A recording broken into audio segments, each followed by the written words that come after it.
E assim, apesar dessa daqui ser acho que a quarta ou quinta parte do livro aqui, essas redes de informação, essa parte aqui a gente vai começar bem ali na segunda na segunda metade do curso, a partir depois da primeira prova. Tá? A gente vai começar estudando essas redes de informação. E mas assim, o que eu posso dizer aqui é que se ficasse interessante dar um nome maior ainda para essa disciplina aqui, que é as redes sociais e econômicas, eu daria assim, redes sociais, econômicas e de informação, tá? Porque isso é um terceiro tipo aqui de redes que a gente acaba estudando aqui nesse curso também, tá? Então, tenho isso em mente, que tem esse tipo de rede aqui, só que não ia ficar tão legal colocar no nome do curso lá, para não ficar muito grande, né? Tá? Mas o que é uma rede de informação? Tá? É, por exemplo, as ligações entre as páginas web. Tá? Então, por exemplo, isso daqui é uma página web, né? E você tem ligações entre elas, que são os links. Tá? É, então, se você, por exemplo, começar a entender a estrutura dessa rede aqui, né? Você pode entender assim como é que essas páginas elas estão relacionadas, como é que elas são agrupadas em diferentes comunidades, por exemplo, e quais são as páginas mais proeminentes, as páginas mais famosas. Tá? Então isso daí é interessante. Né? Quais outros tipos de redes de informação interessante? Não só páginas web, mas às vezes páginas mais específicas, tipo blogs, né? Você pode pensar só os blogs, ou também outro tipo de página mais específica são as páginas tipo os próprios artigos, por exemplo, da Wikipédia. A gente vai ver isso daí um pouquinho também, né? Cada artigo seria seria um vértice diferente do grafo aqui e tal, né? Então todas essas são redes de informação, elas não são redes sociais, né? Não tem pessoas envolvidas ali e também não tem nada de comércio ali, então não é uma rede econômica, né? Mas mesmo assim elas são essas redes que aparecem no mundo real e que a gente acaba estudando, porque, né, a gente tem essa visão ampla aí de networks, né? Não necessariamente assim só as sociais e as econômicas, tá? Inclusive muita gente costuma levar esses estudos aqui dessas redes aí para outras coisas, outros tipos de redes, por exemplo, redes biológicas, né? Ou redes de conexões do cérebro, talvez, tá bom? Mas enfim, isso é outro assunto, né? Então, redes de informação é um dos assuntos que a gente vai trabalhar aqui, né? Então, coisas que as pessoas fazem aí, analisar, por exemplo, as conexões entre essas redes. Então, aqui tem um caso aqui um caso aqui que eles estudaram os blogs políticos na época da eleição dos Estados Unidos em 2004, tá? Revela dois clusters bem separados. Imagine se em 2004 esse daqui você já viu esse cluster bem separado, imagine agora, né? Que todo mundo fala da tal da polarização política, tá? Então isso é uma coisa que é legal, a gente pode ver também, né? Interessante você saber como avaliar o que é um lado e o que é o outro também. Isso é uma outra história, né?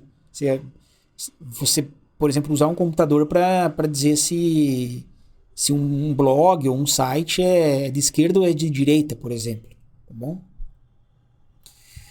É, no caso aqui, ó, era os blogs liberais e conservadores, tá? É que assim, liberal aqui no caso ele tem um sinônimo, ele tem um sentido contrário ao conservador. Mas existe o liberal na economia, que é outra história lá, né? Tá? Mas enfim, aqui é liberal nos costumes, né? E conservador nos costumes, tá? E tem o liberal na economia, tá? Enfim, não vou mais falar sobre isso daqui. É, então, é clara a separação da rede de blogs em dois grandes aglomerados, né? O azulzinho e o vermelho. A rede é muito grande para ser apresentada em uma única imagem, tá? Assim, os pesquisadores conduziram uma análise dos dados de ligação entre os blogs. E é isso que a gente faz. A gente não faz isso na mão, já falei isso para vocês. A gente costuma usar umas ferramentas, né, da informática, da computação. Tá? O resultado aqui é que é possível entender quão importante e influente é um blog dentro de cada um desses clusters, né? Então a pessoa, além de separar em 2 clusters, ela consegue, tipo, dizer assim, a importância, né, de cada um dos blogs, qual que é mais influente, qual influencia qual, e assim, só por computador dizer qual que é o cara que está mais influenciando ali, tá? Mas assim, por que isso daí é importante, né? Você saber esse tipo de coisa, tá? Então, no caso, o Google, né? Lá o buscador, né? Web, né? Ele usa a estrutura da rede, tá? Dessas redes de páginas, para você avaliar a qualidade e relevância de uma página web, certo? Então, como assim, né?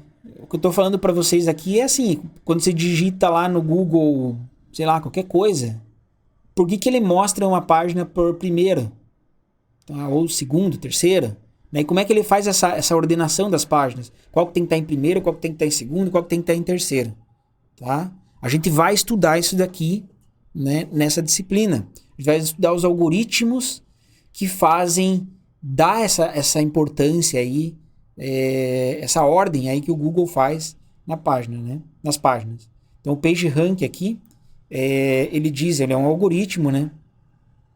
Que ele é o algoritmo lá originalmente desenvolvido lá pelos criadores do Google, lá pelos donos do Google, né? O Larry Page e o Sergey Brin, algo assim, né? Esqueci o nome deles. Então esse algoritmo lá, acho que é de 1998, tá? Ele diz que é uma página importante se ela recebe links de páginas importantes. Engraçado isso, né? Porque a definição ela é circular, tá? Página importante se recebe links de páginas importantes. E a gente vai ver, depois a gente vai ver, esse algoritmo é bem legal. Que essa circularidade da definição é resolvida com uma espécie de equilíbrio na estrutura dos links.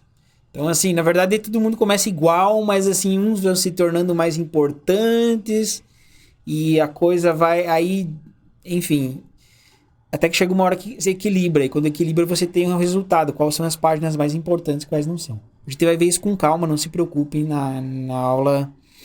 Isso daqui é o capítulo 14 do livro já, tá? Capítulo 14 do livro.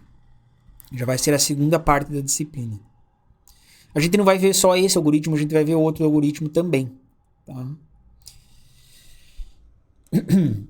E...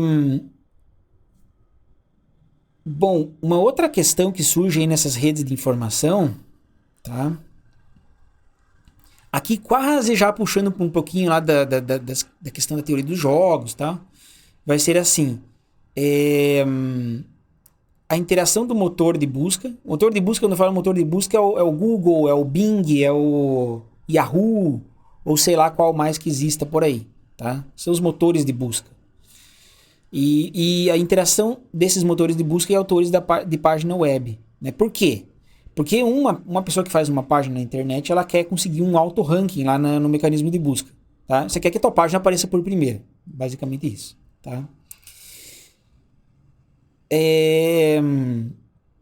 E aí o que acontece, né? A internet ela não é estática, as coisas estão mudando toda hora e ela se adapta às novas regras de classificação. Então, se você tem um algoritmo que funciona de uma determinada forma, você vai tentar entender como é que aquele algoritmo funciona e vai tentar se adaptar àquelas regras lá. E aí existem assim técnicas